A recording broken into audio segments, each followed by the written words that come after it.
Tech Sounds presenta Territorio Negocios.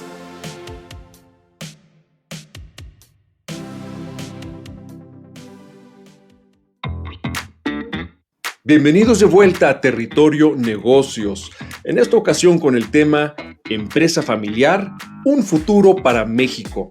Tenemos como invitados de lujo a Fernando Pino Marín, director general adjunto para México en Julius Baer Bank. Bienvenido, Fernando. Muchas gracias, Jaime. Un gusto y un honor estar aquí contigo y a tus órdenes. Gracias. Y también tenemos para este diálogo a nada menos que la doctora María Fonseca Paredes, directora del Instituto de Familias Empresarias para México y Latinoamérica, o IFEM, por sus siglas, del Tecnológico de Monterrey. Mari, qué gusto tenerte de vuelta. Igualmente, Jaime y Fernando, un placer. Y yo soy su anfitrión, Jaime Martínez, decano regional para la Ciudad de México de la Escuela de Negocios del Tecnológico de Monterrey. Históricamente, la conciencia social ha demostrado estar ligada al corazón de las empresas familiares, porque este tipo de empresas no solamente generan el 72% de los empleos en el país, sino que también proporcionan otras oportunidades que incluyen el ejemplo mismo de los y las empresarias que forman parte de esta dirección empresarial, y también brindan a las empresas familiares un sentido de pertenencia, de comunidad, de una gran lealtad entre colaboradores, clientes y otros stakeholders. Además, al vivir ellas mismas, las empresas familiares y las familias empresarias, las crisis e incertidumbres que las comunidades viven, en las mismas comunidades en las que las empresas están insertadas, conocen bien que la creación de valor debe de ir más allá de las ganancias económicas. De hecho, como lo señala Lilia López Vázquez, profesora de la Escuela de Negocios del TEC de Monterrey, no hay forma de que una empresa sea exitosa en una sociedad fracasada. Me encanta esa cita. Ahora, no es necesario ir muy lejos para identificar la clave de esta tradición de impacto social positivo e impulso de país que distingue a las empresas familiares. Todos los caminos llevan a esta identificación del liderazgo de ese núcleo familiar que caracteriza, encamina y consolida por generaciones a este tipo de empresas.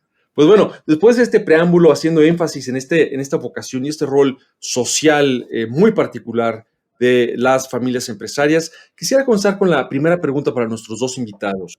En el marco justamente de este legado de responsabilidad social que las caracteriza, ¿qué tendencias identifican ustedes actualmente entre las empresas familiares y las familias empresarias mexicanas respecto a su generación de oportunidades sociales? ¿Hay ejemplos de cómo están contribuyendo ellas al mejoramiento de las condiciones del país? Comenzamos contigo, Fernando, y nos pasamos después contigo, Mari. Adelante, Claro, Fernando. pues sí, Jaime. Muchas gracias, Mari. Antes que nada, saludarte también y muchas gracias por acompañarnos, por estar aquí con nosotros. Pues mira, Jaime, yo creo que toda familia empresaria que después de un tiempo, primero hay que entender las etapas de las familias empresarias formando sus empresas, ¿no? Yo creo que estas familias empresarias, cuando se funda la empresa por el patriarca, ¿no? El fundador, pues todo el esfuerzo está enfocado a la formación de la empresa, a lanzar la empresa y a que la empresa llegue a tener unos números negros, a la estabilidad de la empresa. Eso obviamente toma tiempo y seguramente los primeros años toda la energía, todo el esfuerzo, todo el trabajo está enfocado al lanzamiento de la empresa. Y justo platicaba la semana pasada con un gran empresario, ¿no? Para mí un empresario admirable, ¿no? Muy comprometido con nuestro país, y justo me comentaba que en su experiencia como fundador de la empresa hace casi 40 años, en los primeros 2 años quebraron la empresa 2 veces, ¿no? El primer año quebraron, el segundo año quebraron y hasta el tercer o cuarto año pudieron empezar a echar adelante y a despegar la empresa y a que los bancos empezaran a creer en ellos y empezaran a prestarles dinero. De hecho, pues muchos de los bancos, al leer su historial, obviamente con la experiencia de la quiebra, pues no querían prestarles dinero y tuvieron que recurrir al capital privado, ¿no? A un venture capitalist en Estados Unidos que creyó en ellos precisamente porque habían quebrado, porque la experiencia, ¿no? Que se obtiene al haber caído, ¿no? Y levantarse, esa es la experiencia que los grandes empresarios y sobre todo los empresarios, y te puedo decir por experiencia, porque lo he escuchado de ellos, los que invierten, ¿no? los que tienen private equity, los que tienen fondos privados para invertir en estas venture capitalists, pues lo que buscan es gente que tenga esa experiencia de haberse caído y de haberse levantado. Entonces, los primeros años, obviamente, la familia, el fundador, la empresa están enfocados en despegar, en crecer, en desarrollarse, en existir.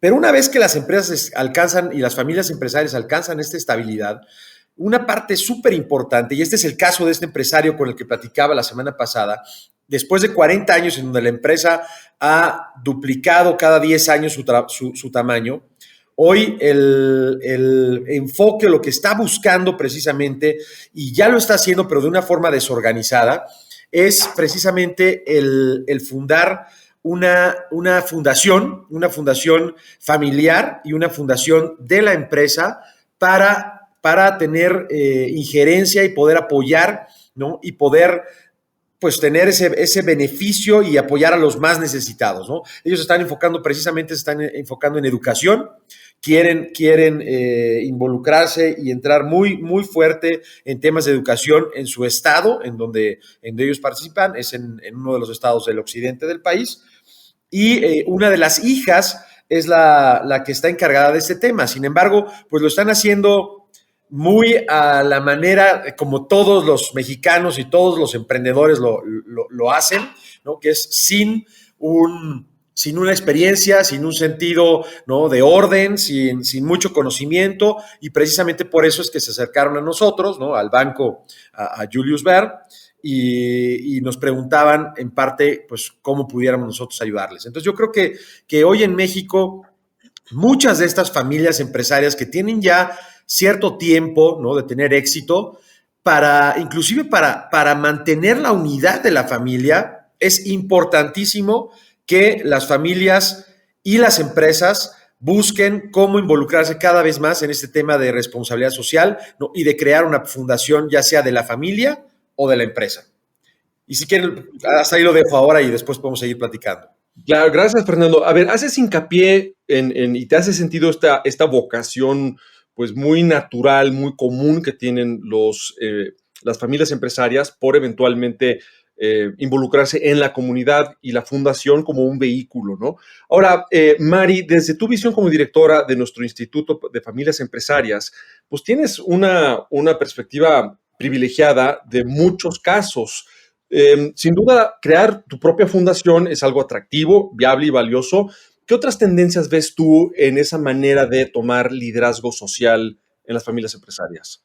Mira, primero déjame mandar el mensaje a ese empresario del cual está compartiéndonos Fernando, que se acerque al IFEM, porque es justo en esos puntos de inflexión donde requieren del apoyo, así como de los funcionarios del banco, para ver toda la estructura, el andamiaje que les permita no solo hablar de una actividad de filantropía, sino que esto llegue a ser una inversión de impacto social. También estas familias deben de reconocer, de saberlo, que no están solos, que no son los únicos que inician en este querer aportar y tal vez con poca guía, con poca planeación. Es decir, acérquense a nuestros programas de educación ejecutiva y en particular Familias Empresarias Líderes que iniciamos en abril. Me permitió hacer este breve comentario e invitación, el comentario de Fernando. Y respondiendo más o ampliando la respuesta de Fernando, evidentemente, como dices, tenemos una perspectiva privilegiada desde el IFEM. Podría darte ejemplos de familias de todas las regiones del país, pero específicamente, y en los últimos 4 años que he tenido la oportunidad de estar aquí desde Monterrey, hay mucha generosidad en las familias. Arman el propósito con una visión, por supuesto, de largo plazo, en donde no pueden olvidarse del impacto de generar un impacto que va más allá de darle un bienestar a sus colaboradores, sino extienden los brazos. Y la manera de extenderlos ha sido a partir de, sí, darles mejor educación a las próximas generaciones de estos colaboradores, no solamente de los miembros de las familias y las distintas ramas, pero también de viviendas más dignas, de espacios más seguros, de aspectos de salud y durante pandemia lo vimos, te decía, en todas las geografías de nuestro país, haciéndose cargo de funciones o de responsabilidades que uno pensaría que son más de índole gubernamental o que le corresponde a nuestros gobiernos locales, estatales y federales. Sin embargo, cuando hay una crisis, pues esto no es tan claro que sea de un solo stakeholder. Entonces, definitivamente las familias en su naturaleza de compartir, de ser agradecidos, porque pues quienes reconocen que estos crecimientos, esta abundancia que se va generando, esta riqueza que tiene distintos matices, pues la deben a las comunidades de donde han surgido. Entonces hay un sentimiento, hay un profundo, yo diría, idiosincrasia en nuestra cultura de compartir, de agradecer, de hacer que a más les vaya mejor, porque es la manera que podemos tener una mejor sociedad, ¿no? Entonces, definitivamente las familias empresarias demuestran que hay muchos roles que se pueden ir jugando, no solamente el empresarial, definitivamente ese aporta a la economía, pero también hay otros aspectos en donde deciden, justo por la diversidad de perfiles, por las vocaciones de los miembros de familia, incorporar actividades no solo empresariales. Entonces, celebro la creación de fundaciones, la creación de instituciones que se hagan cargo de estas necesidades y con acciones muy concretas. Oye, María, y a propósito de estas múltiples maneras de tener impacto social, les tengo una sorpresa a nuestros dos invitados, y es que mientras estuvimos teniendo esta conversación, lanzamos en el perfil en LinkedIn de EGADE Business School, nuestra escuela de alta dirección, lanzamos una encuesta a toda la gente que nos sigue en LinkedIn, preguntándoles cómo puede una familia empresaria incrementar su impacto positivo en el desarrollo de México. Y es muy interesante ver, tuvimos en estos breves momentos cerca de 300 votos en esta encuesta, y de todas las opciones que le brindamos a las personas, por mucho donde las personas creen que puede tener una familia empresaria su mayor impacto es desarrollando a los colaboradores. O sea, interesante que es no solamente la filantropía o a través de la fundación, sino que es invirtiendo en el desarrollo que yo interpreto como habilidades, competencias, conocimientos de esos colaboradores. Ahora, hasta ahorita hemos hablado del impacto, de nuevo, de las familias empresarias a nivel local, en las comunidades donde las empresas están insertadas. Pero, ¿qué hay del impacto y de la contribución de las familias empresarias a nivel internacional? Y para eso quisiera hacerte una pregunta, Fernando, con tu trayectoria y tu experiencia. Y es, ¿qué papel juega el liderazgo de la familia empresaria, ya no solamente local en la comunidad, sino en el posicionamiento de México como una economía con actividad empresarial responsable? ¿Nos pudieras compartir algo? Sí, claro, con mucho gusto, Jaime. Fíjate que en los últimos 12 años, ¿no?, me tocó viajar pues prácticamente por todo el mundo con empresarios, ¿no?, cabezas, líderes de familias empresarias de todo México, de todos los sectores, de todas las industrias, servicios, ¿no?, para buscar oportunidades de negocio en otras latitudes del mundo, ¿no? En Asia, en Europa, en América, obviamente en América del Norte, en América del Sur. Lo único que no visité fue África, pero aún no cierro esa posibilidad.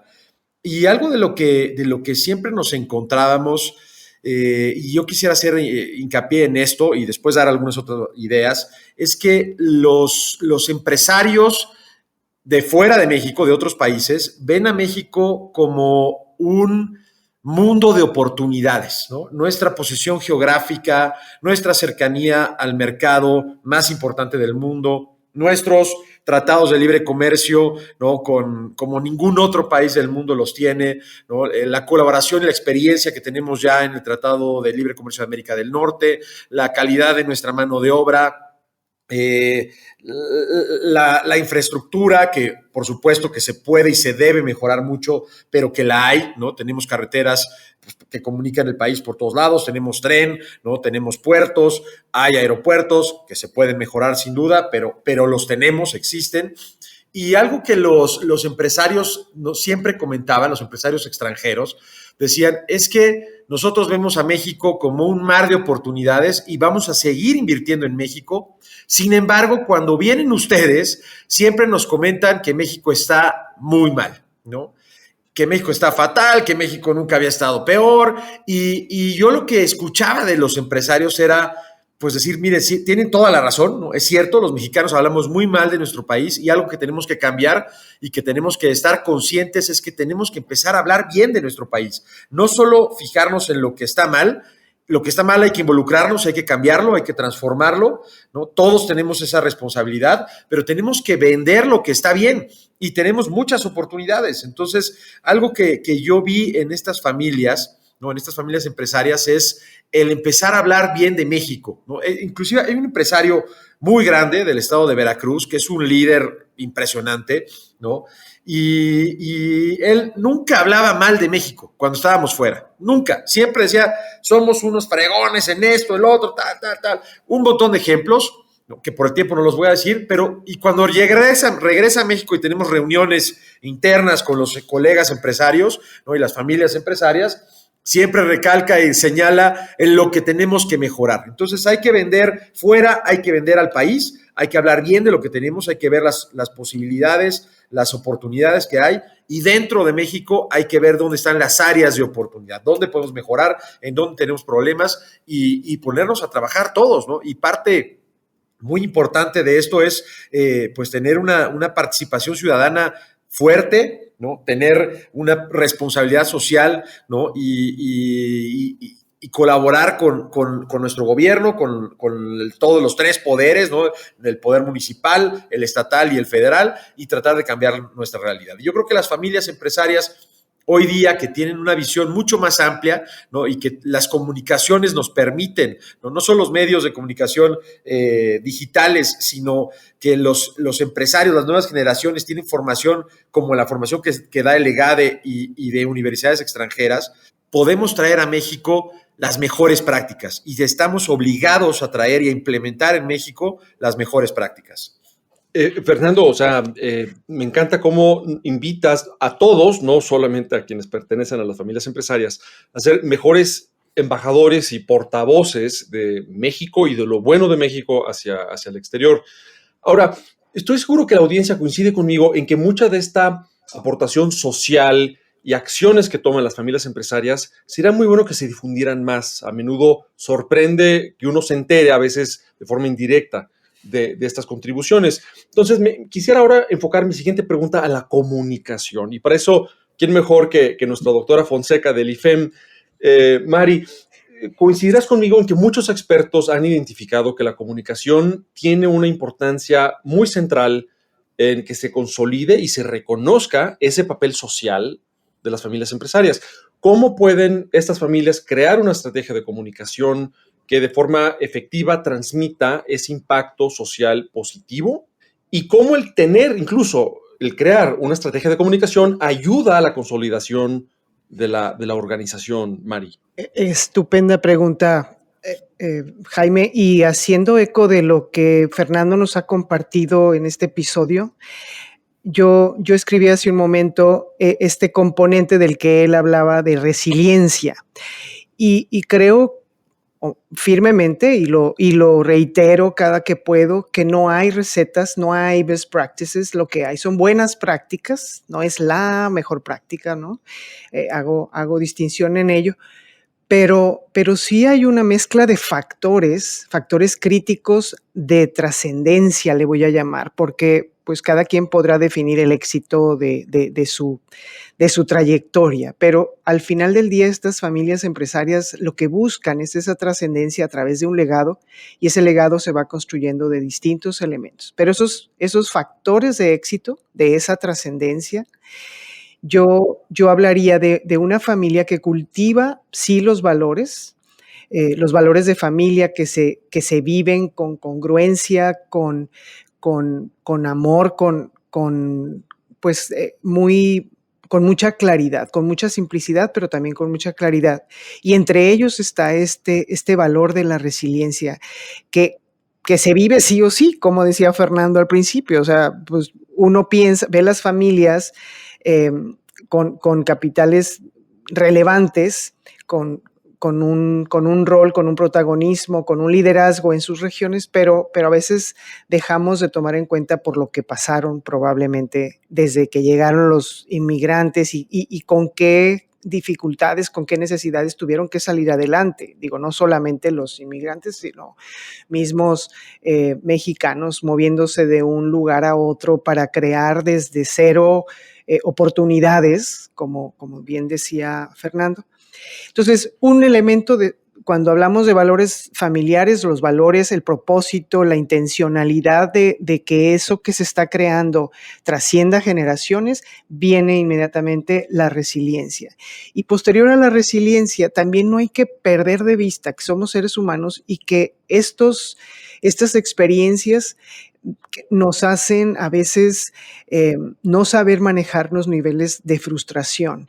Entonces, quisiéramos que las cosas tuvieran un mejor resultado y sabemos que no depende solamente de nosotros. Entonces, el poder manejar la frustración y encauzarla hacia, pues, acciones que tengan un verdadero impacto en el corto, mediano y largo plazo. Y respondo en el tema de la comunicación, como bien hablas, es necesaria definitivamente, así como hablamos de cuál es nuestro sueño, cuáles son las acciones que nos van a mostrar que podemos llegar a alcanzar esos propósitos, esos sueños de largo plazo. La comunicación no puede fallar, y cuando hablamos de familias empresarias, pues definitivamente hay una estrategia que va de la mano de la evaluación, y de medir el riesgo que se tiene a veces en la comunicación. Entonces, no es menor, se tienen que sentar siempre, pero cuando se trata, pues, de hasta dónde vamos a comunicar las acciones que llevamos a cabo, hasta dónde vamos a... No es porque no se quiera ser transparente, muchas de las veces es por el temor a estar en riesgo, y es el riesgo que conlleva, pues, el que seas blanco si no de ataques, sí de querer saber un poco más Entonces, las familias empresarias pues tienen esa gran responsabilidad de mantener la fuente de cientos de miles de trabajos y no solo crecer esas oportunidades, sino mantener y también crecer los patrimonios, la riqueza, y a veces eso, pues insisto, es blanco de muchos ataques, ¿no? Entonces hay una comunicación necesaria, pero definitivamente requiere un plan estratégico de comunicación, y hasta dónde es válido y hasta dónde es necesario decir las cosas que están ocurriendo, ¿no? Y también, por supuesto, no callar cuando se debe de alzar la voz y se debe de señalar, pues, lo que no nos lleva a ningún buen puerto. Es responsabilidad de todos, pero cuando la voz tiene peso, pues esa voz hay que estratégicamente alzarla.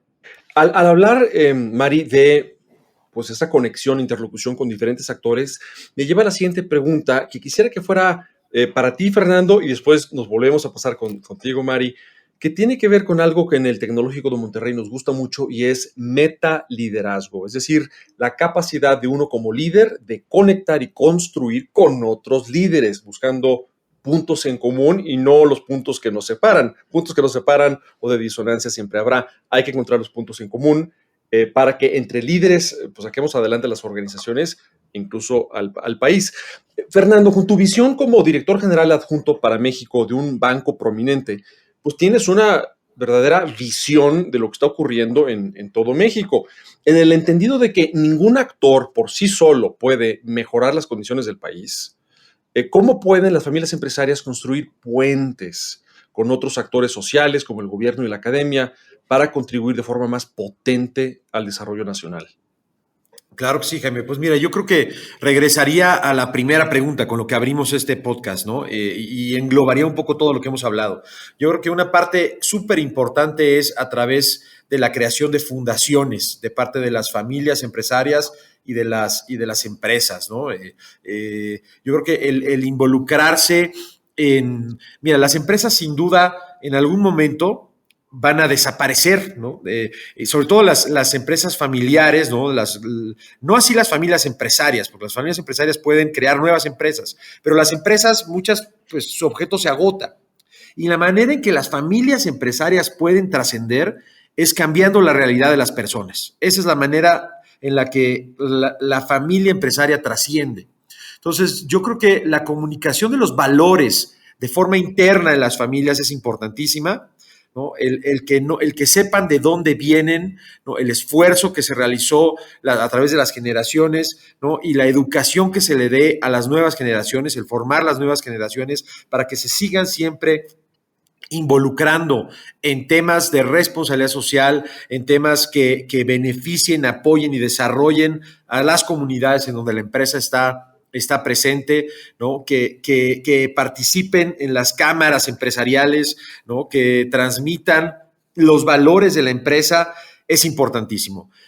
Una parte que duele mucho hoy a los empresarios es que la percepción que tienen los mexicanos cuando preguntas cuáles son las instituciones más respetadas, ¿no? Pues el ejército siempre sale hasta arriba, ¿no? Quizá después salga, no sé, la iglesia, quizá el INE, por supuesto, pero después nos vamos a quienes están hasta abajo y además de nuestros políticos, desafortunadamente los empresarios están hasta abajo en la percepción de los mexicanos. Entonces, algo que tenemos que hacer de forma inmediata y súper importante es continuar el esfuerzo, ¿no? Y empujar mucho más en la trascendencia de las familias empresarias a través de una actividad de responsabilidad social muy importante, interna en la empresa, en la familia, ¿no? Con los colaboradores, pero también hacia afuera, hacia las comunidades.